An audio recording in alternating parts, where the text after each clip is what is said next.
Hello, Year Sevens. My name's Nicola Lathy. I'm a speech and language therapist and I live in Cheltenham. And I've also written a book called Small Talk, and it's all about communication skills. So, your teacher asked me to do a little speech about communication skills and why they're so important. And of course, that was fine for me to do it because I do love to chat. So I hope this video doesn't go on too long.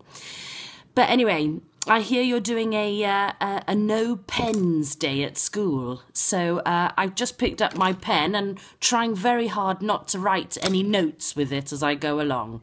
We'll see. So everybody needs a reason to communicate, don't they? Some people are quite quiet because there's nothing to say in a day. But let's see. Can you think of reasons why people need to communicate? So people need to be able to respond to questions. They need to be able to request things that they want. They need to be able to protest about something. No, that's not right. Or they need to refuse something. They need to get somebody's attention. Mom! They need to make comments about things that seem polite or seem relevant at the time. They need to be able to give people other information like, oh, I've hurt my knee or something. They need to seek information like, how do I get to Sainsbury's? And you need language and good communication skills to be able to think and to plan things. So after dinner, we're going to blah, blah, blah. And you need to be able to have good communication skills to share ideas. So communication, verbal communication, is really important. But I work with a lot of people who can't communicate verbally. And if they can communicate verbally, they don't do it particularly well sometimes.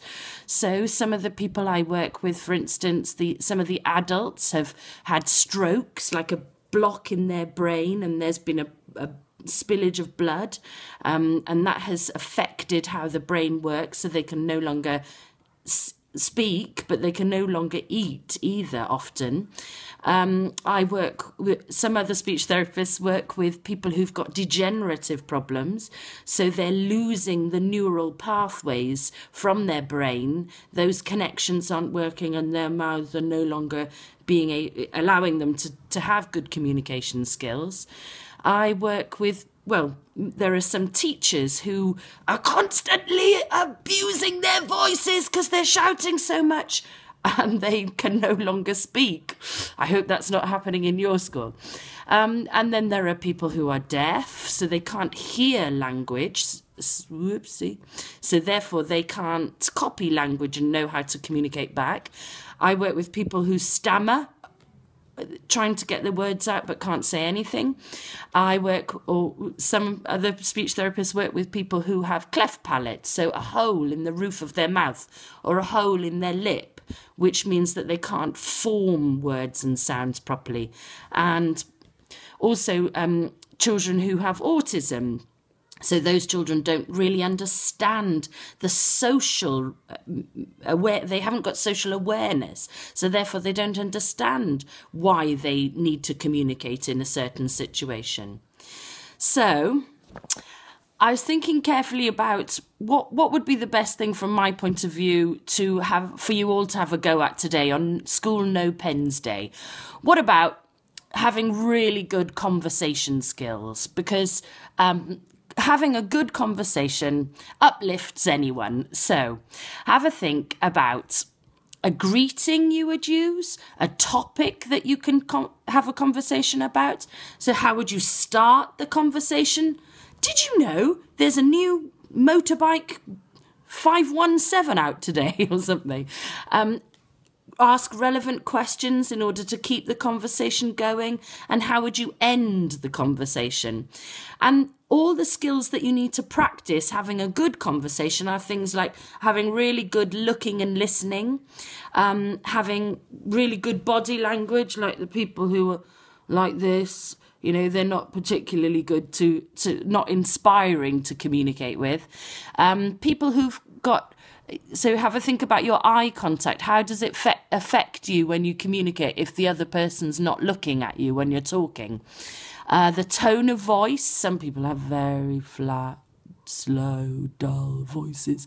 Are they easy to listen to? And have a think about being interested in people and asking good questions to keep the conversation going.